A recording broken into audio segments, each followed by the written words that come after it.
क्या आप घर पर सामान्य पनीर रेसिपी से ऊब चुके हैं? आइए घर पर मलाई कोफ्ता का एक आसान संस्करण बनाते हैं। यह आपके स्वाद के साथ साथ मूड को भी बेहतर करेगा। सबसे पहले पनीर, मावा, प्याज, टमाटर और लहसुन की कलियां लें। अब कुछ कटे हुए प्याज लें। अब कटा हुआ धनिया, धनिये की डंठल, अदरक और हरी मिर्च लें। अब कद्दूकस की मदद से पनीर को घिस लें, ठीक वैसे ही जैसे मैं कर रहा हूं। आप चाहें तो दूसरे प्रकार का कद्दूकस भी इस्तेमाल कर सकते हैं। अब पनीर की तरह ही मावा को भी घिस लें, जैसा मैं कर रहा हूं। अब घिसे हुए पनीर और मावा दोनों को मिला लें और उन्हें आटे की तरह गूंथ लें। अब ये गूंथने का सबसे महत्वपूर्ण हिस्सा है। गूंथने के लिए अपनी हथेली का उपयोग करें और कम से कम 10 से 15 मिनट तक लगातार गूंथते रहें। लगभग 15 मिनट तक लगातार गूंथने के बाद 2 से 3 मिनट का आराम दें, फिर दोबारा तब तक गूंथें जब तक यह ऐसा न हो जाए।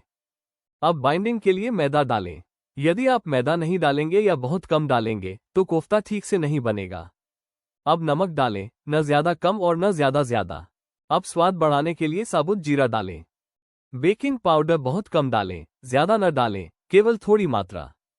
अब सभी सामग्री को मिलाएं और डो को फिर से अच्छे से गूंथ लें।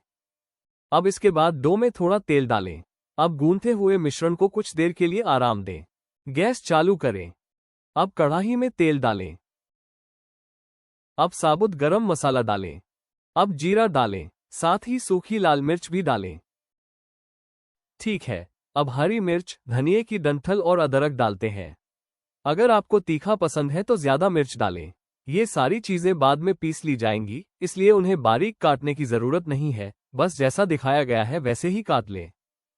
अब मोटे तौर पर कटे हुए प्याज डालें, फिर लहसुन की कलियां डालें। प्याज और लहसुन को बारीक काटने की जरूरत नहीं है, इन्हें भी पीसने के लिए जाना है, बस इन्हें मोटा मोटा काट लें। अब इसमें काजू डालें। अब इसमें टमाटर डालें। अब सामग्री को चलाएं और धीमी आंच पर उन्हें अच्छी तरह से भूनें। अच्छी तरह से भूनने के बाद इसे ठंडा होने के लिए अलग रख दें। अब इस रेसिपी का सबसे महत्वपूर्ण हिस्सा आता है। जैसा कि दिखाया गया है, एक प्लेट लें और फिर उसमें थोड़ा मैदा छिड़कें। अब अपने हाथों में थोड़ा तेल लगाएं और फिर गूंथे हुए मिश्रण का कुछ हिस्सा लें और उसे जैसा यहां दिखाया गया है, कोफ्ते का आकार दें।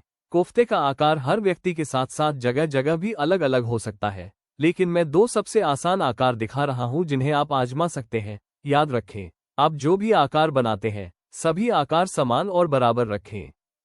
ये बहुत धैर्य वाला व्यंजन है और इसमें समय लगेगा। इसे तेजी से करने की कोशिश न करें, अन्यथा ये ठीक से नहीं बनेगा। धैर्य रखें और आपको बेस्ट रिजल्ट्स मिलेंगे। अब सभी कोफ्तों को आकार देने के बाद उन्हें एक प्लेट में व्यवस्थित करें और अलग रख दें। अब एक कढ़ाई लें, उसमें कोफ्तों को डीप फ्राई करने के लिए पर्याप्त मात्रा में तेल डालें। अब कोफ्तों को गोल्डन ब्राउन होने तक तलें, आंच को मध्यम रखें। अब वो मसाला लें जिसे हमने ठंडा होने के लिए रखा था और सामग्रियों को ग्राइंडर में डालें। अगर आपको पीसने के लिए पानी की जरूरत हो तो सुनिश्चित करें कि आप बहुत कम पानी डालें। गाढ़ापन ऐसा होना चाहिए जैसा यहां दिखाया गया है, ज्यादा पतला नहीं। अब थोड़ा तेल लें, साबुत जीरा डालें, फिर बारीक कटे हुए प्याज डालें। प्याज को अच्छी तरह से भूनने के बाद वो पेस्ट डालें जिसे हमने तैयार किया था। अब इसमें हल्दी पाउडर डालें। अब इसमें धनिया पाउडर डालें, फिर इसमें कश्मीरी मिर्च पाउडर डालते हैं। तले हुए कोफ्तों को ग्रेवी में डालें और अच्छी तरह से मिलाएं, लेकिन सावधानी से ताकि कोफ्ते टूटे नहीं। कटा हुआ धनिया भी डालें। इसमें फ्रेश क्रीम भी डालें और अच्छी तरह मिलाएं। इसे 2 से 3 मिनट के लिए धीमी आंच पर पकने दें और फिर आंच बंद कर दें। इसे नान या लच्छा पराठा के साथ परोसें।